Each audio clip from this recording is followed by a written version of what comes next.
नमस्कार। मैं शून्य बोधिसत्व में आप सभी का स्वागत करती हूँ। आज मेरे पास एक साधिका का मैसेज आया जो काफ़ी समय से मुझे सुन रही हैं।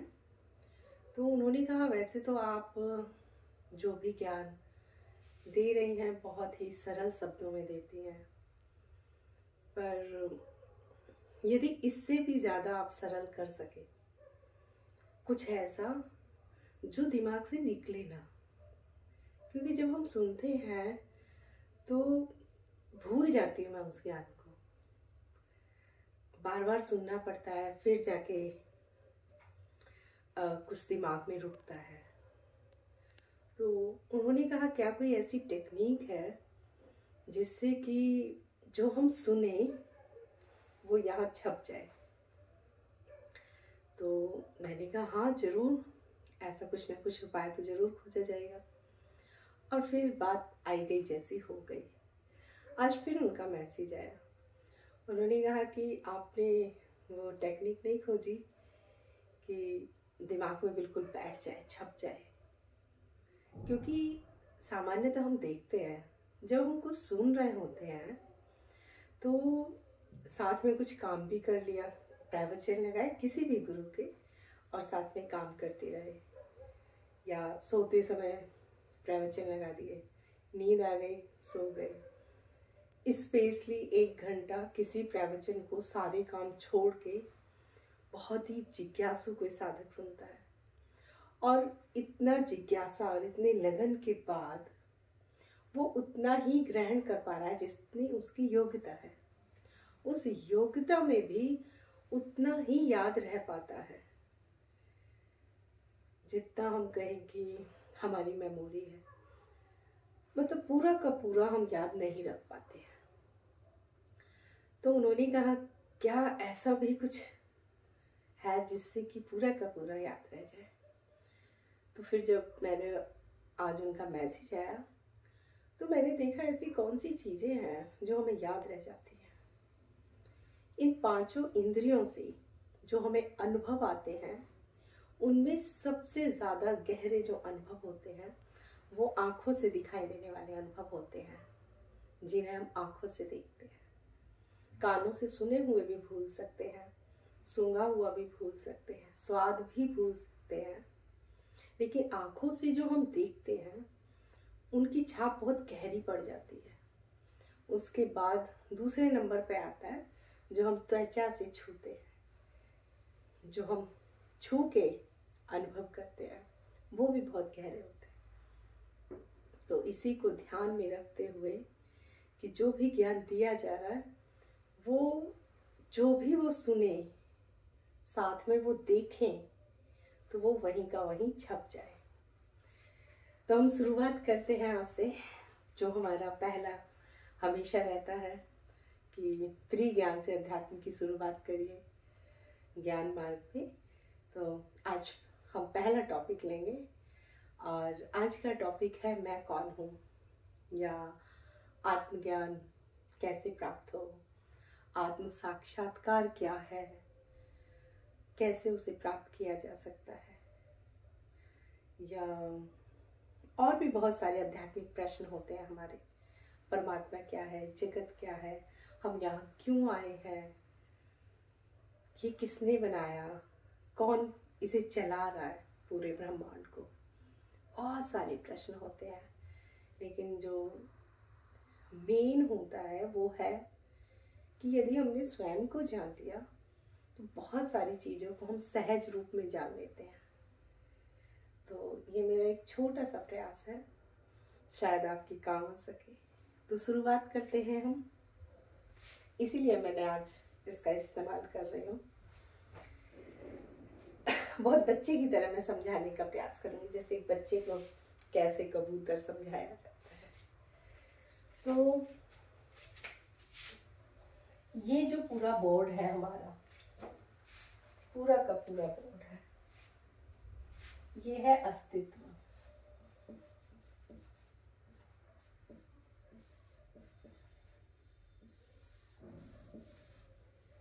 पूरा बोर्ड है अस्तित्व।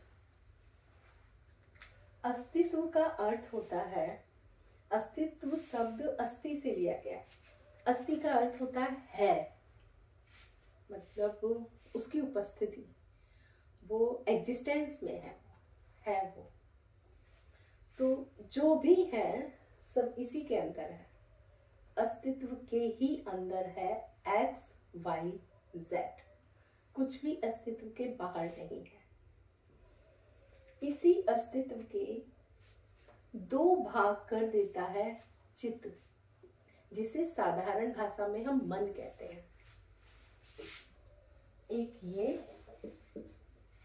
और एक ये, दो भाग इसके अस्तित्व के दो भाग करता है मन। तो इधर एक तरह से हो गया मन, जिसे हम चित्त भी कहते हैं।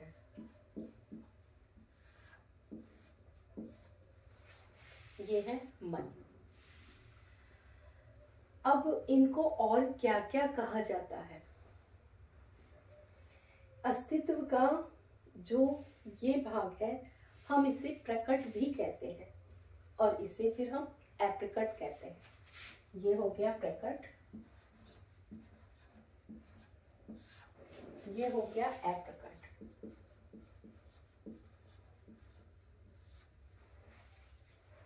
प्रकट के साथ अप्रकट। इसे हम परिवर्तन भी कहते हैं, इसे हम गति भी कहते हैं, इसे हम माया भी कहते हैं।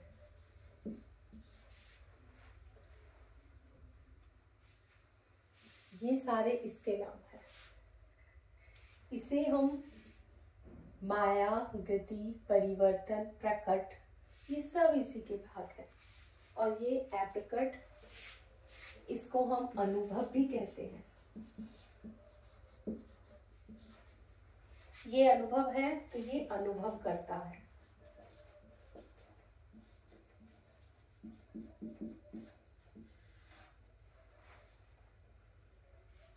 ये गति है तो ये स्थिरता।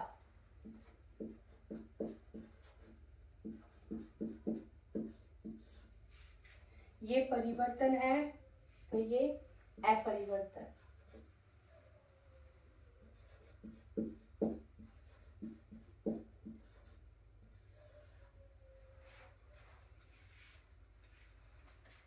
अब ये जो भाग है, ये भाग है एकदम ऐसा प्लेन जहां कुछ भी नहीं है। और ये जो भाग है इसमें गति है, परिवर्तन है, स्पंदन है, नाद है। ये हो गया नाद। गति, परिवर्तन, स्पंदन, नाद, ये है ये भाग पूरा का पूरा। अब इसका जो अनुभव होता है इसी के अंदर है हमारा जगत, क्योंकि जगत का ही अनुभव होता है हमें, तो अनुभवों की श्रेणी में जगत है। दूसरा है शरीर,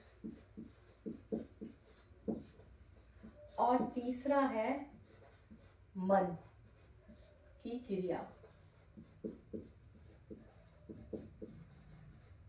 जिसे हम चित्त वृत्ति भी कहते हैं। चित्त वृत्ति, जिसे हम चित्त वृत्ति भी कहते हैं। आप ध्यान दीजिए,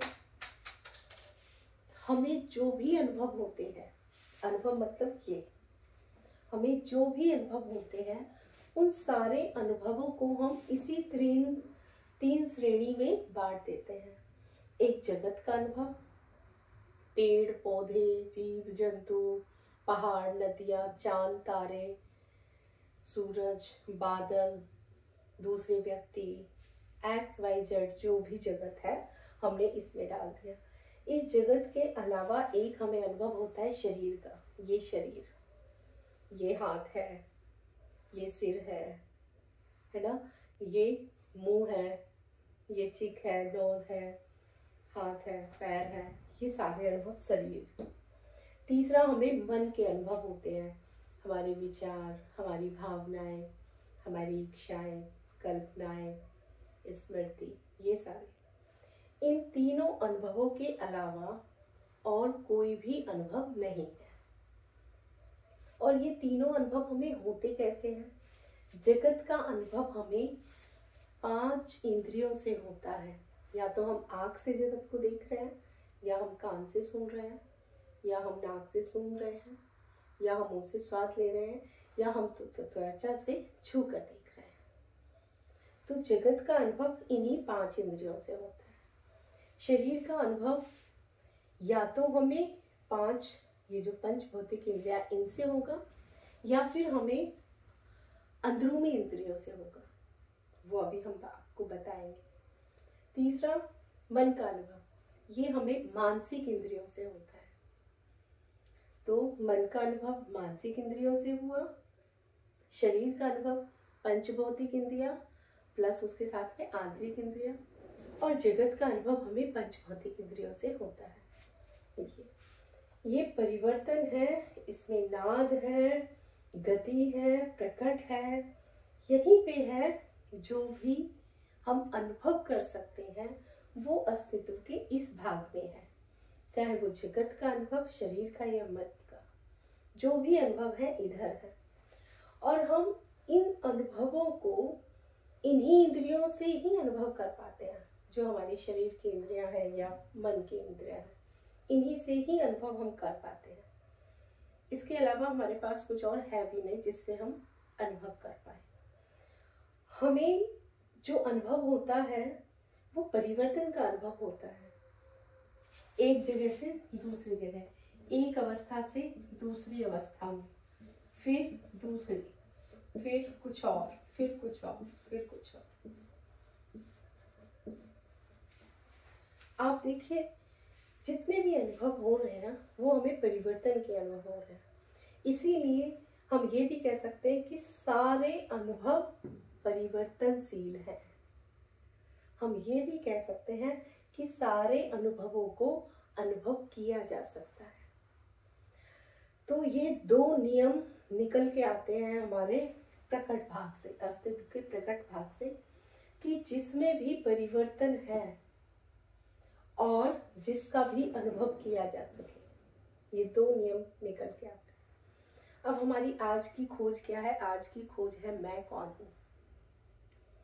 अब मैं कौन हूँ वहां तक पहुंचने के लिए, क्योंकि अभी तक हमने सिर्फ अस्तित्व का प्रकट भाग ही जाना, हम ये जानते ही नहीं है कि अस्तित्व का एक अप्रकट भाग भी है। तो जब हम मैं कौन है इसकी खोज करेंगे तो हम दोनों नियम लगाते हुए चलेंगे मैं तक पहुंचने के लिए। क्योंकि अभी हम मैं किसको कहते हैं? अभी हम मैं कहते हैं लिंग को, कि मैं लड़की या मैं लड़का। अभी हम मैं कहते हैं पद को, मैं डॉक्टर, मैं इंजीनियर, मैं टीचर, मैं प्रोफेशनल, मैं ये, मैं वो। अभी हम मैं कहते हैं नाम को, मैं सीमा, मैं रेखा, मैं संगीता, मैं ललिता। अभी हम मैं कहते हैं राष्ट्रीयता को, मैं भारतीय, मैं इंडियन हूँ। अभी हम मैं कहते हैं धर्म को, मैं हिंदू धर्म, मैं बौद्ध धर्म की हूँ, मैं ईसाई धर्म की हूँ, मैं मुस्लिम धर्म की हूँ। अभी हम मैं कहते हैं जाति को, मैं ब्राह्मण हूँ, मैं राजकुमार राजपूत हूँ, या मैं क्षत्रिय हूँ, मैं जाट हूँ, मैं ये हूँ, मैं वो। तो ये जो मैं है जिसे हम आज तक मैं समझ रहे थे, ये वास्तविक मैं नहीं है। ये तो एक दूसरे से बात करने के लिए, कम्युनिकेट करने के लिए, अपनी बातों को एक दूसरे तक पहुंचाने के लिए, उसकी समझने के लिए, किसी चीज पे अपना स्वामित्व दिखाने के लिए, मालिक का हक, मालिकाना हक दिखाने के लिए हम इस मैं को जहां जरूरत होती है वहां रख देते हैं। कभी हम कहते हैं मैं शरीर हूं, मुझे भूख लग रही है। भूख मुझे नहीं, शरीर को लग रही है। कभी हम कहते हैं हमें प्यास लग रही है, मुझे प्यास लग रही है। नहीं, प्यास शरीर को लग रही है। तो जो मैं की स्थिति हम अलग अलग अलग अलग रखते चले आ रहे थे, उस मैं को आज हम खोजने जा रहे हैं, मैं कौन हूँ। तो उसके लिए हम क्या करेंगे, हमने 2 नियम हम अप्लाई करेंगे। पहला नियम तो ये है कि जिसका भी मुझे अनुभव हो गया वो मैं नहीं हूँ। और दूसरा नियम ये है कि जिसमें भी परिवर्तन है वो भी मैं नहीं हूँ। तो यदि हम जगत को देखें तो जगत में परिवर्तन भी है और जगत का अनुभव भी हो रहा है, क्योंकि जो भी प्रकट है उसका अनुभव किया जा सकता है। तो इसका अर्थ हुआ कि मैं तो जगत नहीं हूँ और ना ही मैं कोई जगत की वस्तु हूँ। दूसरा, हम शरीर पे आते हैं। ये जो शरीर है, ये शरीर भी परिवर्तनशील है। पहले छोटा था, फिर बड़ा हुआ, फिर बूढ़ा हो जाएगा और फिर एक दिन तय हो जाएगी। तो इसमें परिवर्तन भी है और शरीर का अनुभव भी हो सकता है। ये मेरे हाथ है, ये मेरा सिर है ना। पूरा का पूरा शीशे के सामने खड़े हो जाओ, दिखाई दे जाता है। अब शरीर के अंदरूनी से अंदरूनी अनुभव, जैसे भूख लगना, प्यास लगना, अपने भार का पता चलना, शरीर के तापमान का पता चलना, ये सारे अंदरूनी अनुभव है जो कि आंतरिक इंद्रियों से हो रहा है। लेकिन अनुभव तो हो ही रहे हैं, तो अनुभव भी होना है और ये परिवर्तनशील भी है। अभी भूख लग रही है, खाना खाया, भूख खत्म हो गई। प्यास लग रही है, पानी पिया, प्यास भी खत्म हो गई। तो जगत तो मैं हूं ही नहीं, मैं वास्तव में शरीर भी नहीं हूँ, क्योंकि शरीर पे भी दोनों नियम काम करते हैं। शरीर परिवर्तनशील भी है और शरीर का अनुभव भी हो सकता है। तीसरा आते हैं मन पे। क्या मन का अनुभव हो सकता है? मन का मतलब विचारों का। हाँ, अनुभव तो होता ही है, पता है ना कि मैं क्या सोच रही हूँ। विचार के बाद में भावनाएं, भावनाओं का अनुभव भी होता है, पता होता है कि कैसे भाव आ रहा है। और ये परिवर्तनशील भी है, विचार भी और भावनाएं भी दोनों बदल जाती हैं। आज जिससे प्रेम है, घृणा भी हो सकती है। और विचार, अभी मैं इस विषय पे सोच रही हूँ, दूसरे विषय पे भी सोच सकती हूँ। विचार हो गए, भावना हो गई, इच्छाएं। इच्छाएं भी परिवर्तनशील है और इच्छाओं का भी मुझे पता चलता है कि अभी कौन सी इच्छा उठ रही है। इच्छाएं भी मैं नहीं हूँ। कल्पनाएं, जो हम कल्पना रचते हैं, कल्पनाएं भी मैं नहीं हूँ। तो मन पे भी ये दोनों नियम काम करते हैं, क्योंकि मन परिवर्तनशील भी है और मन का अनुभव भी हो सकता है, जो मानसिक इंद्रियों से जो अनुभव आते हैं। तो इनमें से कोई भी चीज मैं नहीं हूँ। ना मैं जगत हूँ, ना मैं शरीर हूँ, ना मैं मन हूँ, और मन से होने वाली जो भी चित्त वृत्ति है वो भी मैं नहीं हूँ। तो इसका मतलब अस्तित्व के प्रकट भाग में मैं कहीं भी नहीं हूँ, क्योंकि हमारे दोनों नियम कहते हैं कि जिसमें परिवर्तन है वो भी मैं नहीं हूँ और जिसका अनुभव हो जाए। और हम देख रहे हैं कि अस्तित्व के प्रकट भाग में परिवर्तन भी है, गति है, स्पंदन है और इन्हें अनुभव किया जा सकता है, इसीलिए इन्हें अनुभव कहते हैं। तो हमें जाना कहाँ है फिर मैं को खोजने? हमें मैं को खोजने यहाँ से यहाँ जाना है। एक तरह से हम ये भी कह सकते हैं, जो सारे अनुभवों को अनुभव कर रहा है वो मैं हूं। जब हमने जगत को, पूरा का पूरा जगत हमने हटा दिया, शरीर पूरा हटा दिया, मन से होने वाली जो भी क्रियाएं हैं उन्हें भी पूरा हटा दिया, अब क्या शेष बचा? जो शेष बचा वो मैं हूं। और शेष क्या बचा फिर? इन तीनों को हटाने के बाद शेष क्या बचा? इसमें से इस भाग को हटाने के बाद शेष क्या बचा? ये बचा अप्रकट भाग, स्थिरता, जिसे अनुभव नहीं किया जा सकता। इसे अनुभव नहीं किया जा सकता और इसे अनुभव किया जा सकता है। ये ही वो है जो इसे अनुभव कर रहा है। तो मैं कौन हूं? मैं अस्तित्व का अप्रकट भाग हूं। अब इस अप्रकट भाग को जो नाम देना है आप दे सकते हैं, इसे आप आत्मन कह सकते हैं, दृष्टा कह सकते हैं, साक्षी कह सकते हैं, अपरिवर्तनीय कह सकते हैं, स्थिरता कह सकते हैं, शून्यता कह सकते हैं, अनुभवकर्ता कह सकते हैं। इसे जो कहना है आप कह सकते हैं इसको। ये वो है जो सभी अनुभवों का अनुभव कर रहा है। इन सबको अनुभव किया जा सकता है, इसको अनुभव नहीं किया जा सकता। अगर हम दोनों नियम इस पे भी लगा के देखते हैं कि इनमें परिवर्तन है, तो इसमें कोई परिवर्तन नहीं है, क्योंकि अस्तित्व के इस भाग में जो प्रकट है उसी में ही परिवर्तन है, इसमें है ही नहीं। तो ये अपरिवर्तनीय है, क्योंकि ये अनुभव कर रहा है इन सारे अनुभवों का, इसलिए इसका अनुभव भी नहीं किया जा सकता। इसका अनुभव करेगा कौन? अब अस्तित्व में बचा क्या है? दो ही भाग हैं अस्तित्व के। एक वो है जिसका अनुभव किया जा सकता है, एक वो है जो अनुभव कर रहा है। तो इसका कभी भी अनुभव नहीं किया जा सकता। और यदि इसका अनुभव किया जा सकता है तो फिर ये इधर नहीं होता, फिर ये इधर होता। तो ये जिसने ये समझ लिया उसने पूरा अध्यात्म ही समझ लिया। इसके बाहर कहीं अध्यात्म नहीं है। चाहे आप किसी भी धर्म में चले जाइए, चाहे आप किसी भी शास्त्र में चले जाइए, और चाहे आप किसी भी गुरु की वाणी सुनो, पूरा अध्यात्म यही है। यही तीन चीजें, 1, 2 और 3, यही त्रिकोण में पूरा का पूरा अध्यात्म है। अध्यात्म का अर्थ है प्रकट से अप्रकट पर पहुंचना। इसी को हम कह देते हैं शून्यता।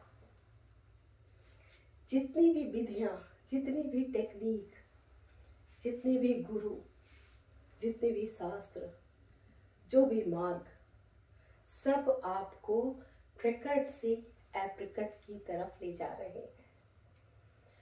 अब इस चित्त को हम मन भी कहते हैं। इसीलिए कई गुरुओं ने कहा है कि मन के पार चले जाओ तो परमात्मा मिल जाएगा, अर्थात परिवर्तन के पार स्थिरता में चले जाओ, प्रकट के पार अप्रकट में चले जाओ। तो इस और ये जो अस्तित्व है ना, इसी को परमात्मा कहते हैं, ईश्वर कहते हैं, संपूर्णता कहते हैं। संपूर्णता क्यों? क्योंकि प्रकट और अप्रकट दोनों इसी में ही है, इसी के ही भाग है। ये ऐसे ही है जैसे मैं हूं और मैं बोलूं कि मैं स्त्री हूं, और मैं बोलूं कि मैं बहन हूं, और मैं बोलूं कि मैं बेटी हूं। अब यहाँ 3 मैं नहीं है, ये एक ही है। ये बेटी भी है, बहन भी है, और यहाँ भी है।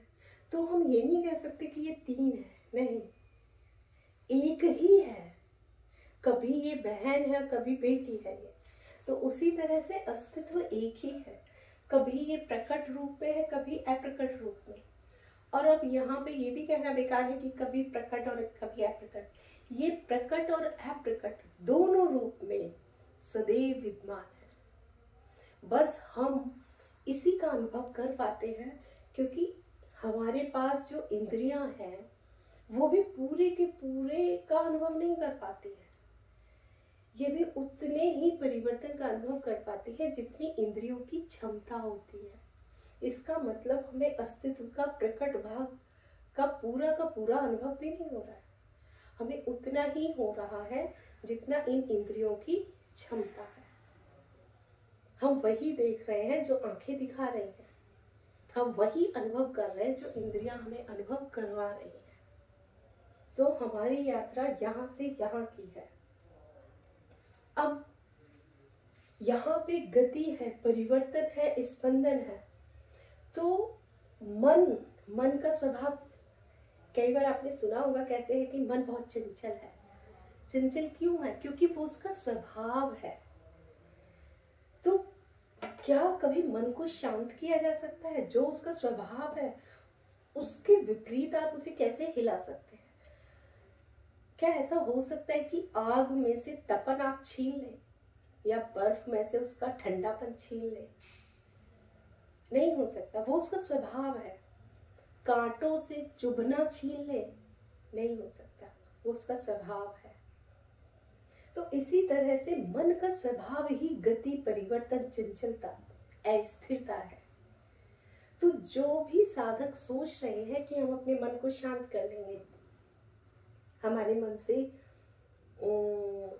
क्रोध हट जाएगा, लोभ हट जाएगा, ईर्ष्या हट जाएगी, ये हट जाएगा, वो हट जाएगा, मन शांत हो जाएगा, तो वो ये कह रहे हैं कि आग से उसकी तपन को हम अलग कर रहे हैं। वो ये कह रहे हैं कि रेत से हम तेल निकाल के दिखाएंगे। नहीं, इसका दूसरा उपाय भी है, वो मैं आपको बताती हूँ। यदि आपको ये पता चल जाए कि एक व्यक्ति है जो हमेशा गालियां ही देता रहता है, हमेशा सभी को, सभी के साथ, तो आप क्या करते हैं? आपने बस समझ लिया है, ये जान लिया है, इसका स्वभाव ही गाली देना है। अब आपको फर्क ही नहीं पड़ता कि वो गाली दे रहा है या नहीं दे रहा है। अब उसका गाली देना ना देना बराबर है। तो उसी तरह से जिस चीज को हम समझ लेते हैं, हम उस चीज के पार निकल जाते हैं। हम ये नहीं कह रहे आग को कि तुम जलाना छोड़ दो, हम ये कह रहे हैं कि हमने तुम्हारा समझ लिया स्वभाव कि तुम जला देती हो, तो हम तुम्हारे नजदीक ही नहीं जाएंगे। मुझे ये समझ आ गया कि नदी में पानी का बहाव बहुत तेज है, तो मैं नदी में जाऊंगी क्यों? नहीं ना। तो उसी तरह से हमें समझ आ गया कि मन का स्वभाव ही चंचल होता है, तो मैं उसे बदलने में लगूं क्यों? तो हम क्या करेंगे? हम यहां से जो हम अपनी स्थिति को यहाँ रखे हुए थे, मैं शरीर, मैं मन, मैं ये, मैं ये, मैं ये, मैं ये, हम अपने वास्तविक स्वभाव को ना जान लें। इनमें से तो कोई भी मैं नहीं हूँ, मैं जगत नहीं, मैं शरीर नहीं, मैं मन नहीं। मैं कौन हूँ? मैं ये भाग हूँ जो स्थिर है, जो अप्रकट है, मैं वो हूँ। तो मैं इसको बदलने में लगूं क्यों? मैं अपना समय क्यों बर्बाद करूं, अपनी शक्ति क्यों बर्बाद करूं? मैं उसके पीछे क्यों जाऊं जिसे मैं बदल ही नहीं सकती, जो मेरे हाथ में ही नहीं है? मैं जो हूं उधर की तरफ क्यों न चली जाऊं? दृष्टि जो मेरी यहाँ है, अनुभवों की तरफ है, उस दृष्टि को मैं अनुभवकर्ता की तरफ क्यों न ले आऊं? जैसे मैंने इसको जान लिया कि इसका स्वभाव ही परिवर्तनशील है, गति है, चंचलता है, इसका स्वभाव शांत है, आनंद है,